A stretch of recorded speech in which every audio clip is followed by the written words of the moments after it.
شام یکشنبه پرزیدنت ترکیه رجب طیب اردوغان اعلام کرد که در نظرخواهی عمومی مردمی برای تغییر ساخت دولتداری این کشور پیروز شده است. اکنون ترکیه جمهوری پرزیدنتی شده، رئیس جمهوری آن از صلاحیت‌های گسترده برخوردار خواهد بود. اما مخالفین حکومت اصرار دارند که در رفع آوازدهی تقلب جای داشت و آنها بازبینی این نتیجه ها را تقاضا می‌کنند.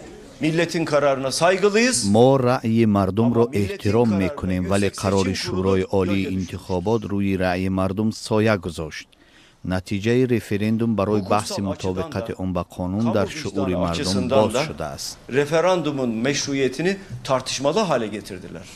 بنا به حساب‌های پیشکی بیش از 51% رای دهندگان و یا تخمیناً 25 میلیون نفر تغییر ساخت دولتداری را دستگیری کردند. در مناطق کردنشین جنوب و شرق ترکیه و شهرهای بزرگی مثل انکاره و استانبول ظاهراً جانبداران مخالفین دست بالا شدند. بر اثر بحث شمارش آوازها در نزد یکی از حوزه‌های آوازدهی جنوب و شرق این کشور 3 نفر کشته شد. اگر نتیجه پیشکی رای دهی تصدیق شود، نظام پارلمانتی ترکیه به نظام دولتداری پرزیدنتی تبدیل یافته، رئیس جمهور اردوغان امکان می‌یابد 2 بار دیگر به مهلت 5 سالی پرزیدنتی کشور انتخاب شود.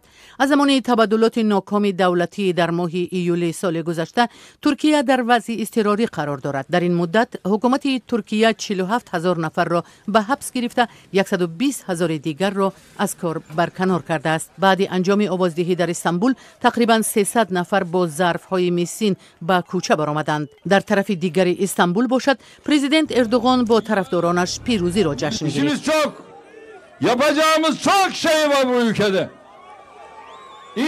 ما کاری زیادی در پیش داریم. وظیفه اولمان برقرار کردن حکم قتل است. من این مسئله را با سروزیر یلدریم و رئیس حزب ملتگرای مخالف حکومت جناب بهجلی ارزیابی میکنم. با آنها میگویم از مردم چنین درخواست گرفتم. بهجلی الکی گفته است که پیشنهاد را دستگیری میکند. سروزیر یلدریم هم طرفدار است. اگر کلیچ داراغلو رئیس جمهوری خواه مردمی هم از این اقدام پشتیبانی کند، من این امر را تصدیق میکنم. اگر کلیچ داراغلو مخالف احیای حکم قتل صدا بلند کند، ما میتوانیم باز یک رایپرسی عمومی برگزار کنیم. Desteklemedi.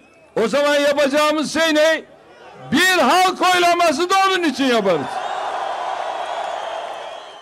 سال 2004 ترکیه با تقاضای اتحاد اروپا حکم قتل را منع کرده بود. کارشناسان میگویند احیای این حکم به هر گونه مذاکرات ورود ترکیه به این سازمان خاتمه میبخشد.